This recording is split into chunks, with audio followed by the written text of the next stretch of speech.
самое ценное из всего, что здесь есть, для меня, конечно же, это его рукой написанная автобиография. Бережно перебирая документы, статьи и фотографии из семейного архива, внучка первого абхазского летчика Виктора Константиновича Аргун Эсма отмечает, что эти редкие документы хранил ее отец Анатолий, который всю жизнь собирал данные о своем отце. В далекие 30-е прошлого столетия имя Виктора Аргун было хорошо известно в Абхазии. Он один из инициаторов открытия в столице нашей страны аэроклуба. Виктора Аргун, как самого опытного летчика, назначили начальником летной части. Одной из его учениц была легендарная Мэри Авицба, первая абхазская летчица. Изначально он организовал планерную школу, а потом уже обучал нашу молодежь летному делу.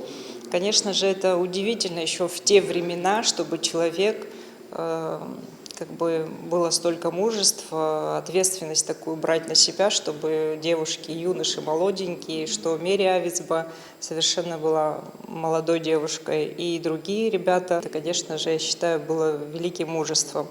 О нем я слышала как положительном, со всех сторон о положительном человеке, как друг, как товарищ, как начальник.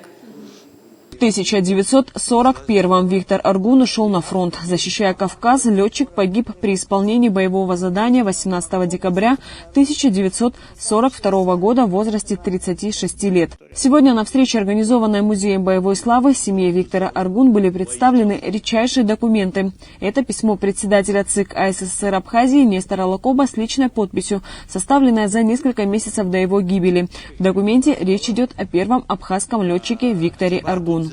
Датирован он 19 июля 1936 года.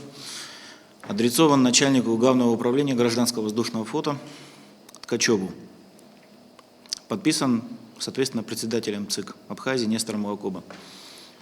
Излагается суть дела о том, что командированный ЦИКом Абхазии в Батайскую летную школу в январе 1935 года товарищ Аргун Виктор Константинович в настоящее время закончил курс обучения в этой школе, выпущен пилотом 4 класса гражданского воздушного флота.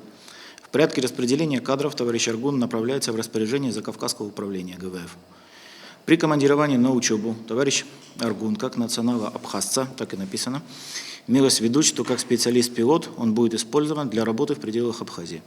В настоящее время заканчивается работа по организации абхазского аэроклуба в городе Сухуме, и для клуба требуется квалифицированный пилот, что свидетельствует о, во-первых, личной заботе Нестора Лакоба о судьбе Виктора Аргун, и, во-вторых, о формировании национальных кадров для становления, в общем-то, авиации, и конкретно в случае абхазского аэроклуба в городе Сухуме. Второй документ – личный лист Виктора Аргун по учету кадров аэроклуба. Оба документа в Абхазию привез историк Геннадий Ларин. По его словам, один из его знакомых, зная, что Ларин – частый гость и друг Абхазии, отдал ценные архивные документы с просьбой передать родным Виктора Аргун и Музею боевой славы. Один из этих товарищей предоставил мне вот эти вот документы. Говорит, у меня в коллекции находятся, дома лежат. Людей не радуют. Зачем, говорит, они мне нужны?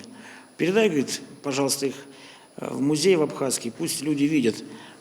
И когда он сказал, что это документы посвящены летчику Аргуну, я сразу представил, как они могут лечь в экспозицию. Редкие документы Геннадий Ларин передал директору Музея боевой славы Мзии Бея, которая поблагодарила историка за ценный подарок. Бесконечная вам благодарность. Я надеюсь, что наша дружба будет продолжаться долго-долго. Именно так.